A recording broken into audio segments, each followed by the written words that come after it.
पार्टीच्या प्रमुख पदावरती आहात, अनेक वर्ष झालं, आपलं खूप मोठं योगदान आहे आणि आपलीच प्रेरणा घेऊन आमच्या बार्शी तालुक्याचे आदरणीय राजभाऊ राऊत साहेब यांनी गेली अनेक वर्ष खूप मोठं काम केलेलं आहे। गेल्या 2.5 वर्षामध्ये जवळपास 4,000 कोटींपेक्षा अधिक मोठा निधी आणून बार्शी तालुक्याचा खूप मोठा विकास केलेला आहे। परंतु काही कारणास्तव निसटता पराभव झाला, तर येणाऱ्या काळामध्ये राजभाऊ राऊत यांचं पुनर्वसन करण्यासाठी आपण भारतीय जनता पार्टीच्या वतीनं काही प्रयत्नरत आहात का? बार्शी तालुक्यातील जनतेची तशी इच्छा आहे। राजकारणामध्ये हार जीत ही काही नवीन नाही आहे। आम्ही अनेक निवडणुका हारलो आणि अनेक निवडणुका जिंकलो। फक्त माणसातला कार्यकर्ता कधी मिळाले नाही आणि राजाभाऊ राऊत सारखा कार्यकर्ता पराभवानं खचून न जाणारा कार्यकर्ता आहे। आता आपण बघितलं असेल की 51,000 सदस्य पराभव झाल्याच्या नंतर सुद्धा बार्शी तालुक्यात भारतीय जनता पार्टीच्याकडनं हे काही फार हे नाही आहे। याचा अर्थच त्यांची जी सक्रियता आहे ती सक्रियता दर्शवती आणि भारतीय जनता पार्टी चांगल्या कार्यकर्त्याकडं नजर ठेवून असते आणि जेव्हा केव्हा संधी मिळेल त्या ठिकाणी त्या कार्यकर्त्याला जरूर लावलं जातं।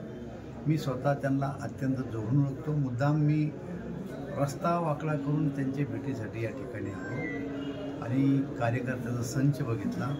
मला असं वाटतं की त्यांच्या राजकीय भविष्यावर कुठल्याही प्रकारचं प्रश्नचिन्ह उपस्थित करण्याची गरज नाही।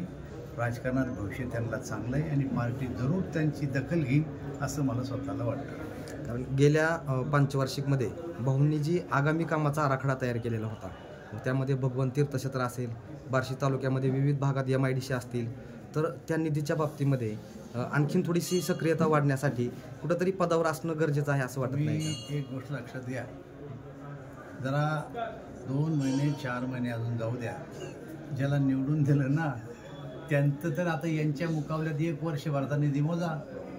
राजाभाऊ राऊतना निवडून गेल्याच्या नंतर पहिल्या 1 वर्षामध्ये बार्शी विधानसभा मतदारसंघासाठी काय आणलं आणि आता राजाभाऊ राऊत आमदार नसताना बार्शी मतदारसंघासाठी काय आलं याची तुलना करणारी आपली जनता आहे।